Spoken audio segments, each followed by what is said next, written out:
Welcome to NFL News Today, your go-to source for the latest updates, expert analysis, and all things NFL. Don't forget to like, subscribe, and turn on notifications to stay ahead of the game. The Kansas City Chiefs just got a major update on their star running back, Isiah Pacheco, and it could have a big impact on his future with the team.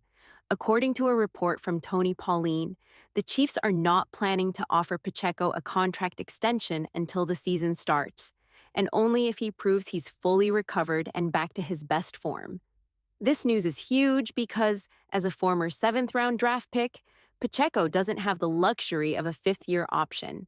That means he's essentially entering the final year of his contract, making his future with the Chiefs uncertain. There's no doubt that Pacheco has been a valuable asset to this offense. He plays with incredible energy and aggression, making him one of the most exciting running backs to watch. But here's the big question. Can he still be that explosive playmaker after recovering from a serious leg injury that kept him out for half the season? Even if Pacheco returns at full strength, the Chiefs might still consider moving in a different direction. The 2025 NFL draft class is loaded with talented running backs, and the team could find a younger, cheaper option without committing big money to a player coming off an injury. It's just the reality of the business. To add to the speculation, Diana Rini recently reported that the Chiefs are expected to target a veteran running back once free agency begins. This could mean they're already preparing for life after Pacheco. Will he prove himself and secure his future in Kansas City, or will the Chiefs look elsewhere for their next star in the backfield? Only time will tell. There's been talk about the Chiefs possibly signing a veteran running back in free agency, but is that really the best move? While there are some solid options available, I'm not a big fan of this idea. Why spend money on an older player when you could draft a younger, faster, and cheaper running back instead? When we look at the future of the Chiefs' backfield, it's clear that investing in a younger player makes the most sense. Sure, watching Kareem Hunt back in a Chiefs uniform was exciting, and Isiah Pacheco brought energy to the field. But let's be honest, the running game still wasn't where it needed to be. The Chiefs need a back who can bring more explosiveness, and the upcoming draft is filled with talented prospects who could do just that. Personally, I'm a huge fan of some of the young running backs coming out of college this year. As a Kansas guy who attends the University of Kansas, I have to mention Devin Neal. He would be an absolute star in this offense. And that's just one example. The Chiefs will have plenty of great options to choose from in the draft, giving them a chance to upgrade without breaking the bank in free agency. Now, there's always a chance the Chiefs could still sign a veteran, as Diana Rini reported. But when you look at the available free agents, the choices are somewhat limited. For example, Aaron Jones, who made $7 million last season with the Minnesota Vikings, is on the market. He's a talented player, but at 32 years old, is he really the right fit for a team looking to build for the future? Another name is Raheem Mostert, who had some solid years with the 49ers. At the end of the day, the Chiefs have a decision to make.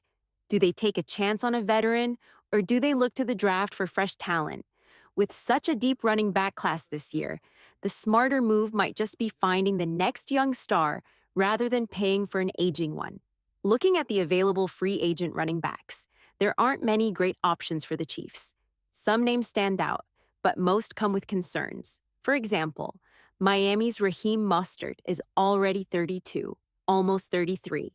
Najee Harris from the Steelers could be an option, but he lacks explosiveness. Jeff Wilson, another Dolphins back, doesn't seem like the right fit either. Then there's A.J. Dillon, nicknamed the Quad Father, who is younger and set to hit the free agent market. He'll likely be looking for his first big payday. A couple of years ago, Nick Chubb would have been one of the highest paid running backs, alongside Derrick Henry and Saquon Barkley. But with multiple injuries in recent seasons, his value is uncertain. That said, if the Chiefs could bring him in as a second or third option in the backfield, it might be worth considering. Now, when it comes to division rivals, Alexander Mattison and Javonte Williams, no way. I don't like their fit in Kansas City at all, and I'd be seriously disappointed if the Chiefs signed either of them. One name that has been linked to the Chiefs before is J.K. Dobbins. He's only 26 and played for the Chargers last season. The Chiefs actually showed interest in signing him last offseason, but it didn't happen. However, his history of knee injuries makes him a risky choice. Other names on the market include Samaje Perine, who could be a decent depth piece on a veteran minimum deal. There's also Kareem Hunt and Cam Akers. But as we move down the list to players like Mike Boone, Craig Reynolds, and Kenneth Gainwell, none of them really seem worth considering. So, what does this all mean? Simply put, the Chiefs don't have many strong free agent options at running back. And that's exactly why I keep pushing for them to build through the draft. The 2025 class is stacked with talent, and if the Chiefs play their cards right, they can find a young, explosive back without spending big money. Of course, running back isn't the only position the Chiefs need to focus on.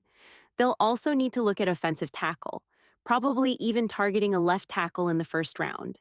But when it comes to finding a new weapon for the backfield, the draft is clearly the best move. The Chiefs have a lot of offensive needs to address, whether through free agency or the draft.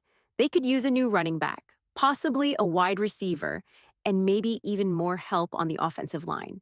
But according to Brett Veach at the NFL Combine, this year's draft is more defensive heavy. That means the Chiefs' front office will have to carefully decide where to invest their resources. One thing they can't afford to do is reach for players in the draft. In the past, we've seen them take chances on certain guys who didn't pan out. That's why it'll be interesting to see how they handle key positions, like left tackle, which we'll discuss in another video. But for now, let's get back to Isiah Pacheco and his future in Kansas City. There's no doubt he's been a solid running back. However, in the NFL, teams don't usually pay for solid when they can easily replace the position. When Pacheco was drafted, the Chiefs already had other running backs on the roster, yet he came in with the mentality that he was going to take someone's job. And he did. That's the reality of the running back position. It's one of the most replaceable in football. Of course, there are exceptions. Truly elite running backs like Derrick Henry and Saquon Barkley don't come around often. And when a team finds one, they have to be willing to pay. But for the Chiefs, the focus should be on making their offense more explosive. They need a running back who can help take the pressure off Patrick Mahomes, making the offense less predictable. Just imagine how much more dangerous this team could be with a young, dynamic running back from the draft. It would open up so many more possibilities for Mahomes and the entire offense. That's why, when we talk about Pacheco's future in Kansas City, I'm not sure he'll be here beyond this season. He's been a valuable part of this team, but if I were the Chiefs, I wouldn't pay him. I know some of you might disagree with me, and that's okay. I want to hear your thoughts. Should the Chiefs extend Isiah Pacheco, or should they look for a new running back in the draft or free agency? Drop your opinions in the comments below. Personally, I think the Chiefs need to be smart about this decision. They shouldn't rely on just one solution. They should draft a running back, consider bringing in a veteran, and explore multiple options to improve the position. They need to make sure they're doing everything possible to get better at running the football. Because let's be honest, the Super Bowl showed us just how much the Chiefs struggled on the ground. The offensive line took a lot of heat, but the truth is, Kansas City simply couldn't run the ball effectively. That has to change moving forward. That wraps up this video.